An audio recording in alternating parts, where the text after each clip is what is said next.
Hello student, how are you. आप लोगों को हमारे एएम लेक्चरर यूट्यूब चैनल में हार्दिक स्वागत अभिनंदन है दोस्तों। देखिए दोस्तों, आज हम आप लोगों के लिए 2006 का मॉडल पेपर लेके आए हैं होम साइंस का, जो मोस्ट इम्पोर्टेंट है, जिसमें से 2022 में आने वाला प्रश्न है। उस 2022 में ज़रूर पूछेगा। इसमें से 8 या 9 10 प्रश्न ज़रूर पूछेगा, क्योंकि हर जो पेपर होता है, जो मॉडल पेपर होता है, उसमें से ज़रूर हर परीक्षाओं में पूछा जाता है, जो मोस्ट इम्पोर्टेंट होता है दोस्तों। चलिए आगे देखते हैं। गृह विज्ञान का महत्व है। गृह विज्ञान का महत्व है कोरा सैद्धांतिक और केवल व्यवहारिक।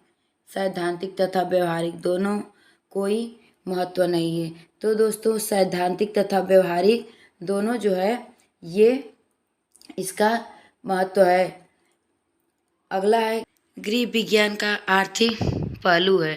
रसायन विज्ञान, जीव विज्ञान, दर्शन शास्त्र और गणित अर्थशास्त्र। तो दोस्तों, गणित अर्थशास्त्र जो है गृह विज्ञान का आर्थिक पहलू है। अगला देखते हैं दोस्तों।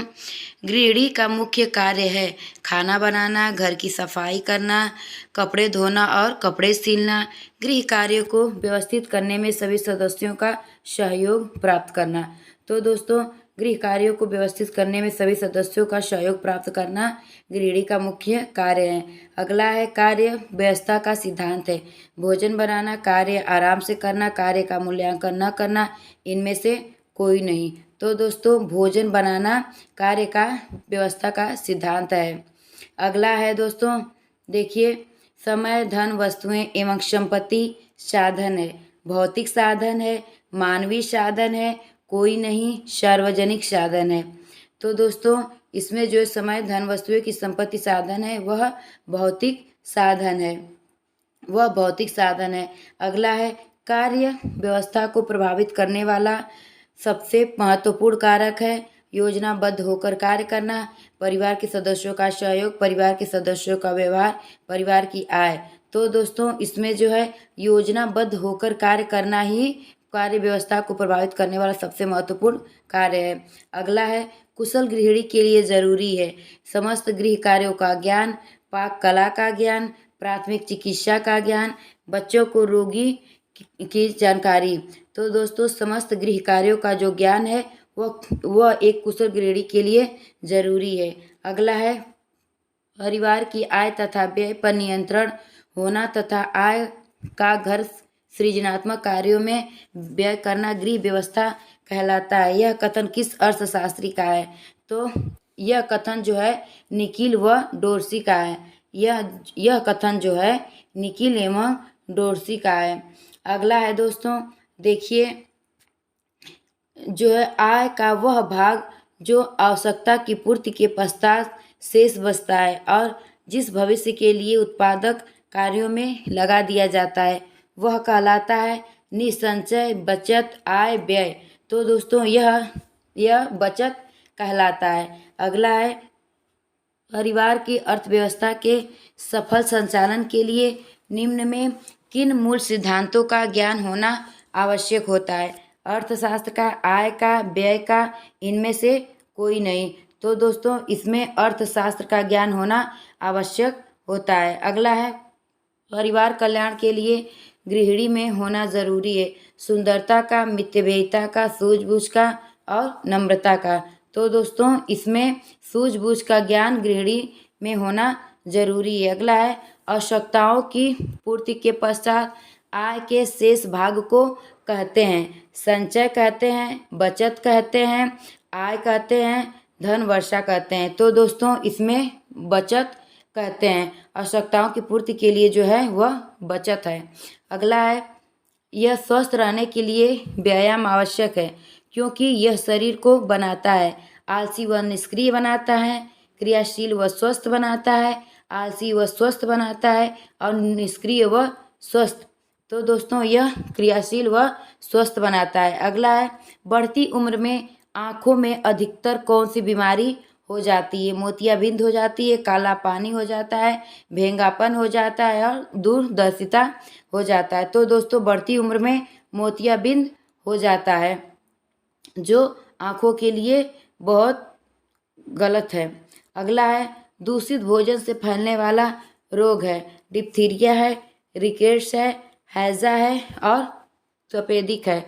तो दोस्तों दूषित भोजन से फैलने वाला जो रोग है वह हैजा है। अगला है शरीर के रक्त को शुद्ध करती है।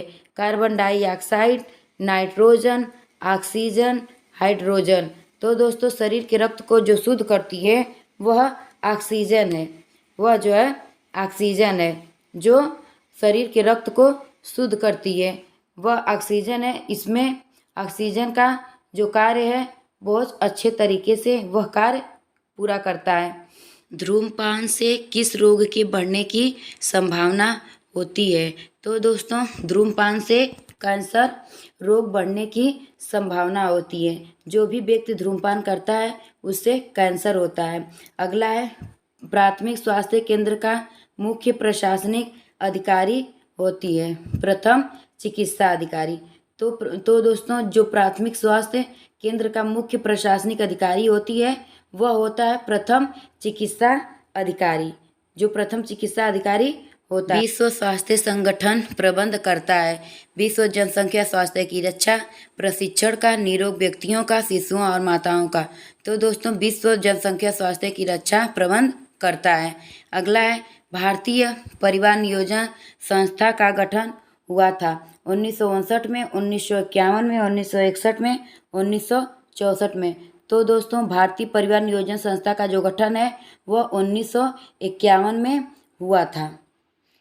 अगला है देखिए भारतीय रेड क्रॉस सोसाइटी की शाखा होती है प्रत्येक नगर में, कस्बा में, गांव में, जिला में। तो दोस्तों भारतीय रेड क्रॉस सोसाइटी की शाखा जो होती है वह कस्बा में होती है।